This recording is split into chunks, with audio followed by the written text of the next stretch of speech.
Vamos a irnos ahora hasta la ciudad de Cúcuta y en la frontera entre Colombia y Venezuela para seguir tomándole el pulso a la tensión entre Estados Unidos y el régimen de Nicolás Maduro para ver en qué consisten los últimos capítulos de estos últimos enfrentamientos que ha habido entre ambos países. Ya vemos a Roberto Cox para que nos actualice qué es lo último que ha pasado. ¿Cómo estás, Roberto? Buenas noches. Hola Sole, ¿cómo estás? Muy buenas noches. Tensión máxima entre Estados Unidos y Venezuela. Ayer a esta misma hora dábamos a conocer las últimas declaraciones de Donald Trump que señalaba que iban a empezar los ataques por tierra contra Venezuela. Y él hablaba de atacar, cito textual las palabras del presidente norteamericano, de atacar a gente horrible que trae drogas a nuestro país.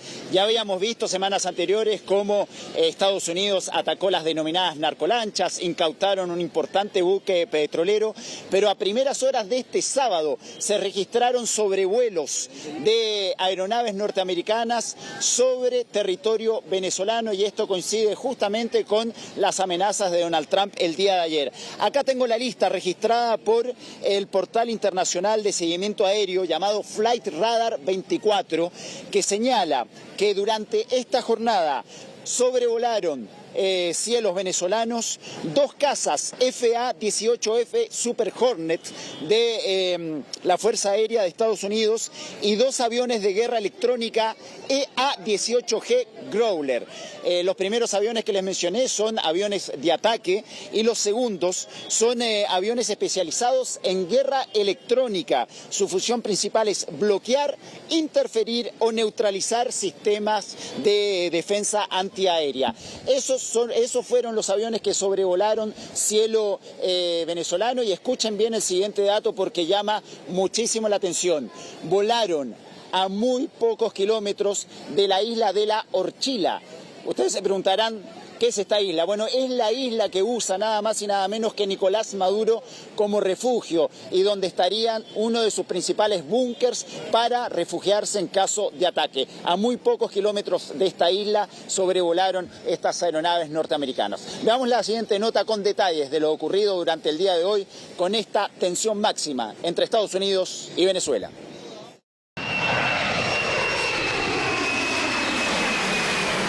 La tensión entre Estados Unidos y Venezuela aumenta, con creces y más aún, luego de que el ministro de Defensa del país caribeño, Vladimir Padrino López, confirmara el sobrevuelo no autorizado de dos F-18 estadounidenses en territorio venezolano el pasado martes. Que nadie se equivoque con Venezuela. Hemos estado viendo las pretensiones de intimidarnos, acercando vectores aéreos de las Fuerzas Armadas de los Estados Unidos a nuestras costas. Este hecho mantiene abierta la incógnita respecto de lo que podría ocurrir en los próximos días, es decir, si se lograra una solución diplomática o salida pacífica, o si por el contrario derivará en un conflicto armado de insospechadas consecuencias. La pregunta es ¿quién empieza a pagar más costos? Sobre todo internamente, al interior de su sistema político. Es una buena pregunta. Y la segunda, para no eludir y abordar directamente lo que tú consultas, es que hoy día hace falta más que nunca la construcción de un mecanismo que contribuya a una solución político negociada. Llegar a una solución pacífica es algo que los expertos consideran una opción viable, pero también, según María Corina Machado, la principal líder de la oposición al gobierno venezolano, es la solución más favorable para Maduro, asegurando que su mandato podría terminar con o sin diálogo de por medio. Es que el régimen de Maduro está en sus últimos tiempos. Va a salir con o sin negociación. A Maduro le conviene que sea con una negociación. A estas alturas lo debe tener muy claro y probablemente hay actores que no quieren que lo haga o no lo dejan hacerlo. Nosotros le hemos pedido al mundo que aplique toda la fuerza de la ley frente a una estructura que no es una dictadura convencional. De momento, Estados Unidos no se ha pronunciado sobre el presunto sobrevuelo en el Golfo venezolano. En tanto, el ministro de Defensa de Venezuela afirmó que no caerán en sus juegos mentales y calificó la acción de los aviones, que se extendió por 40 minutos, como un intento de intimidación, asegurando además que Venezuela está preparado para defender su territorio. Decimos desde aquí, desde Venezuela, no a la agresión, no a la guerra, y nosotros seguiremos por el camino que nos corresponde. Solamente le decimos desde aquí que no se equivoquen porque, bueno, tenemos la capacidad para reaccionar y para defender nuestro espacio aéreo. No se equivoquen y no sigan ustedes con su juego. Los días pasan, pero la tensión solo logra crecer día a día. Una crisis que por ahora no da indicios de una posible solución pacífica y que pueda considerarse en el corto plazo. Bueno, mientras todo eso ocurre en la frontera norte de Venezuela con el Mar Caribe, nosotros acá en Cúcuta hemos podido apreciar que la vida continúa con total normalidad. Acá poca gente habla de esta eventual guerra entre Venezuela y Estados Unidos y hay un tránsito normal a pocos días de la Navidad de muchísimos venezolanos que ingresan permanentemente a Colombia para hacer sus compras y regresar luego a su país.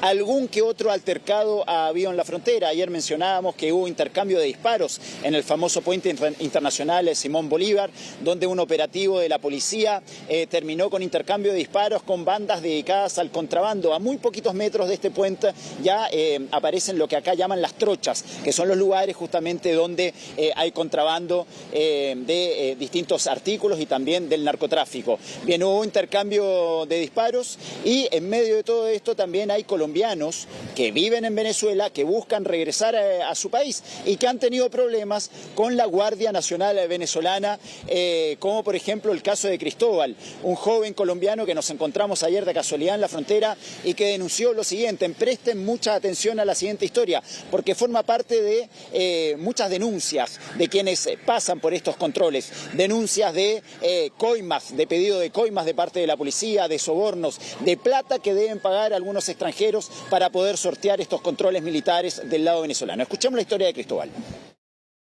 En La Piedrera me robaron, me quitaron todos los papeles, las cédulas, los pasajes de Cúcuta a Medellín, me lo quitaron todo y me dejaron sin nada, me dejaron prácticamente en la calle. Me dijeron que si yo era un terrorista, que si me había mandado de una trona a matar a Maduro, yo les decía que no, y ellos que sí, que me iban a matar o me iban a sembrar para echarme para adelante. ¿Quién te dijo todo eso? Los guardias de La Piedrera. ¿Esa es la Guardia Nacional de Venezuela? Sí, señor. Sí. ¿Y por qué te acusaban de todo eso? Porque como era colombiano, no traía pasaporte, entonces decían que me había pasado por la zona verde a matar a Maduro. Me robaron todo me lo quitaron, todo, me dejaron sin nada. Hasta el teléfono me iban a quitar, fue que me puse a llorar y me dejaron el teléfono. Roberto, a propósito de lo que has podido ahí conversar con los ciudadanos colombianos, ¿qué opinan o si es que tienen algún temor respecto a las declaraciones de Donald Trump, que él ha dicho que los ataques podrían estar no solo dirigidos sobre Venezuela, sino que Colombia incluso podría ser el próximo? Y ahí ha acusado al presidente de ese país, a Gustavo Petro, de ser parte del narcotráfico. Bueno, acá depende de la perspectiva de con quién uno hable, Sole, porque es un país muy polarizado el colombiano entre los partidarios del presidente Petro y quienes están en contra. Ya pronto hay elecciones presidenciales en este país y el ambiente está muy dividido. Entonces sus opositores te dicen que, bueno, Petro se lo tendría merecido por la alianza que tendría con Nicolás Maduro, pero no se habla particularmente mucho de ese tema. Los colombianos ven esta amenaza de Donald Trump como algo muy, muy lejano y centran más que nada el foco en lo que podría pasar entre Estados Unidos y Venezuela. Pero hasta ahora creen que forma todo esto parte de la retórica de Donald Trump y que finalmente un eventual ataque de Estados Unidos a Venezuela sería el principal objetivo de Donald Trump. No siendo Colombia, sabemos que Petro está en las antípodas de Donald Trump y por eso Donald Trump amenaza y cae en este juego retórico, pero ellos creen que difícilmente finalmente posiblemente pueda haber un eventual ataque del ejército norteamericano en suelo colombiano, centrando solamente el objetivo en Venezuela. Claro, y que además son países que han sido parte ahí de una alianza histórica a lo largo ya de varios años. Vamos a ver ahí qué pasa, Roberto. Nos vamos a mantener atentos a cualquier movimiento ahí en la frontera entre Colombia y Venezuela. Gracias por la información, que estés muy bien. Nos vemos, que estés muy bien. Chao, buenas noches. Buenas noches.